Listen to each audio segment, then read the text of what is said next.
It will cost far less if we wait until the further damage is done. These were the words when the American President Ronald Reagan introduced his most ambitious project of the railways and the roads repair program in the November of 1982. The America's journey from developing to the developed mode is marked by various events, of which the President's highway program was one such. Good evening all. I am Himanshu Agarwal, standing before you to speak something on the topic the bullet trains, an initiative by our Honorable Prime Minister Narendra Modi. But my friends, is the bullet train need of the hour when the present railway system is already ineffective, inefficient? Let me put some statistics in front of you. The losses that the Indian Railways incurred just from the passenger segment was over 30,000 crores.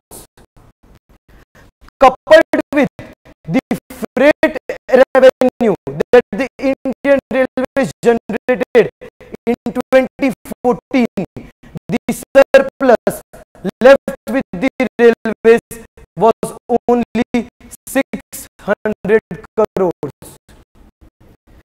And we are thinking of investing 98,000 crores just with surplus of 600 crores. I don't think it's a good proposition. Second disadvantage of bringing bullet trains to India is the place.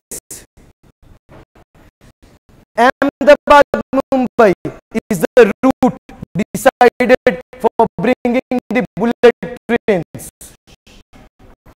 Everybody is joyful. Bullet trains will come to India.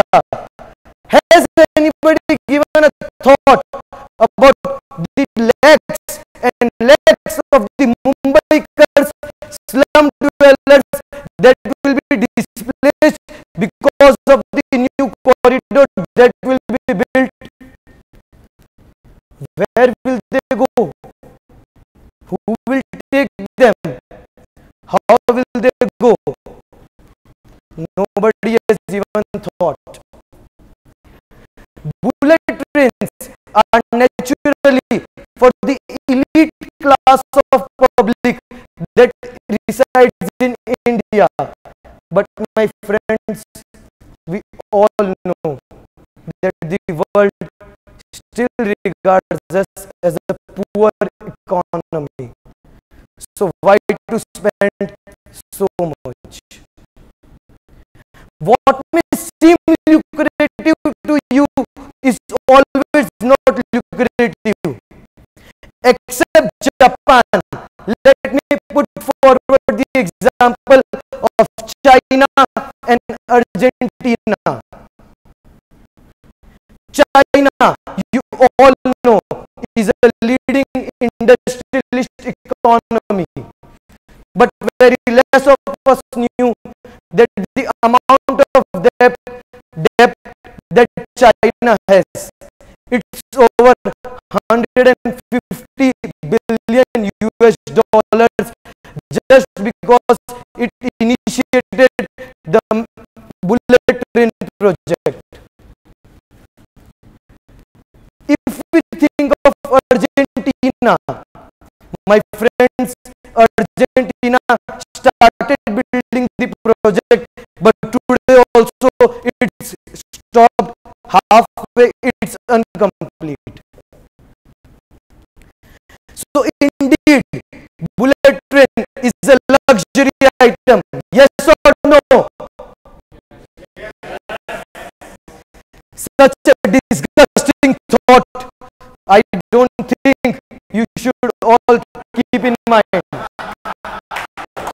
If you all think that bullet train is luxury item, you should stop using your luxurious mobiles, your luxurious cars, your branded clothes, your branded shoes. Set them off unless and until the basic problem of poverty, unemployment, hunger is solved in India, or else appreciate bullet trains in India. Let's look at the green effect of the bullet trains. Can anybody of you tell me the average capacity utilization of the Indian Railways last year, 2015? It was 175% average capacity utilization of Indian Railways. Not a thing to be proud of. This increased congestion in the Indian Railways is still regarded as the number one reason why Indian industries are failing in the global front, because of the delay in the logistics area of the transportation in industries. So there is a need of the hour to shift from the railways to a more green mode, to a more cleaner mode, to a more hygienic mode of transport, which is the bullet train. Each and every one of you is thinking, bullet train, oh, they are so expensive. But let's compare some figures. The Vijayawada Metro Rail project is expected to be constructed at a cost of over 200 crores per kilometer, whereas the proposed construction cost of the Mumbai-Ahmedabad Metro bullet train project is only 145 crores. To put forward more facts, when the Delhi Metro was constructed, the Japanese financed the entire project at an interest rate of 1.2% per annum, whereas now they have agreed to finance at only 0.1% per annum. The repayment period earlier was over 30 years, and now they have agreed that we can repay the entire amount in over 50 years. So why not take a step and build the bullet trains in India? Two major advantages that India will embark if the bullet trains come to India is the transfer of technology and Make in India concept.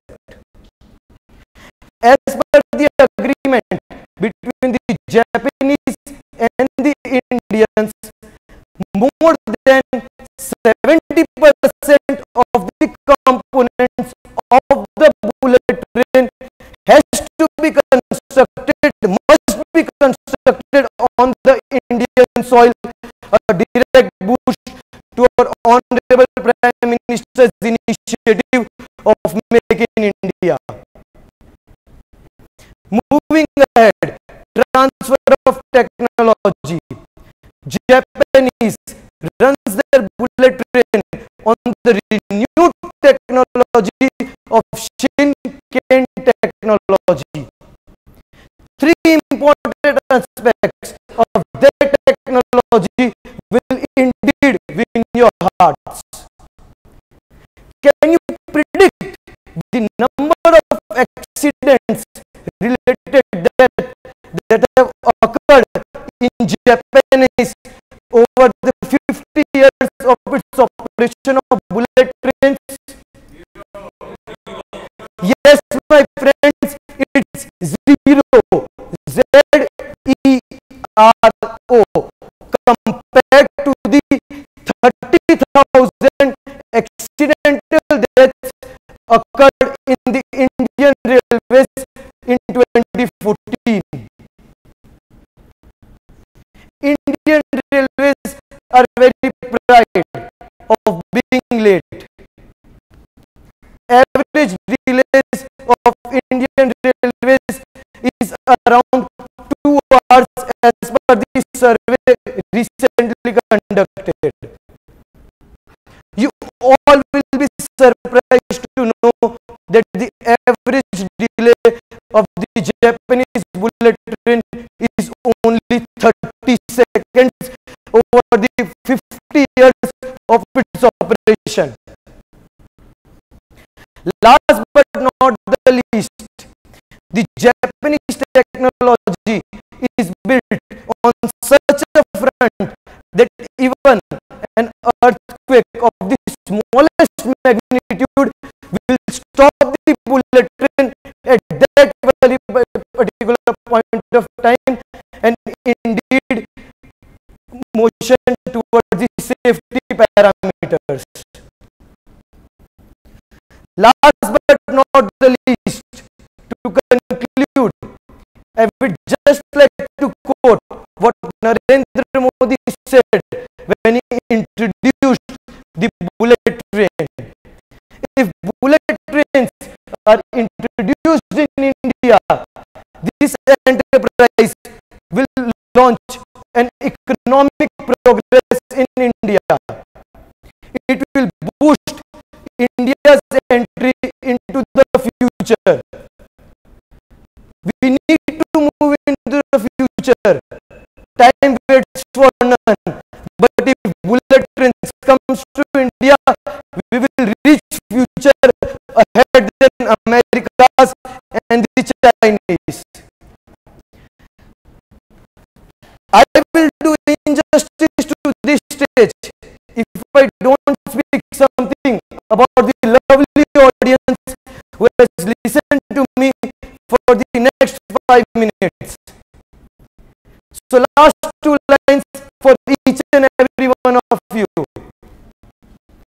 सितारों को आंखों में महफूज रखना, सितारों को आंखों में महफूज रखना, दूर तक रात ही रात होगी. सितारों को आंखों में महफूज रखना, दूर तक रात ही रात होगी. मुसाफिर हम, मुसाफिर हो तुम, कभी न कभी कहीं